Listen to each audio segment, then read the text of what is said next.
Superstrada Pedemontana Veneta, dopo l'annuncio dello sconto del 60% sul pedaggio, tra gli automobilisti in queste ore regna ancora la confusione. Qualcuno non ne sa nulla, altri sembrano scettici.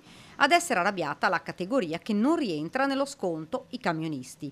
Dunque potranno usufruire di questa agevolazione chi percorre una tratta non superiore ai 25 km tra autovetture e motocicli.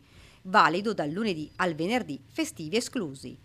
Noi abbiamo percorso un tratto di pedemontana, poche ancora le vetture, qualche mezzo pesante in più. Ci siamo fermati all'autogrill ed abbiamo chiesto che cosa ne pensano gli automobilisti rispetto all'iniziativa della Regione Veneto. Io ero oggi a lavorare a Crocetta, dopo devo andare verso Vicenza, quindi uscirò lì e dopo faccio 4 ore di lavoro, dopo rientro, quindi dovrei riuscire a usufruire di quello che è l'agevolazione. Forse può essere attuabile per chi ha un mezzo pesante, un camion, perché fanno le soste, ma per noi che abbiamo piccoli mezzi prendo un mezzo proprio. E non fa solo 25 km. Ovviamente, ne facciamo molti, ma molti di più.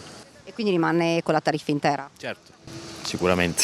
Ma i mezzi pesanti sono esclusi da questo sconto. Anche in questo caso non tutti i camionisti ne sono al corrente. Vediamo a fine mese se c'è effettivamente questo sconto, anche se ho sentito una mezza che bisognava star fuori mezz'ora, ma dove? All'uscita di Altavilla non c'è posto per fermarsi, non c'è un bar, non c'è niente, si esce e si rientra subito. Se lo sconto c'è, bene, altrimenti io non li spendo più per passare di qua, faccio la strada normale e arrivo 20 minuti più tardi. E secondo me converrebbe fare degli sconti più sensati, magari a noi professionisti, che a delle persone che magari usano l'autostrada una volta ogni 10 giorni.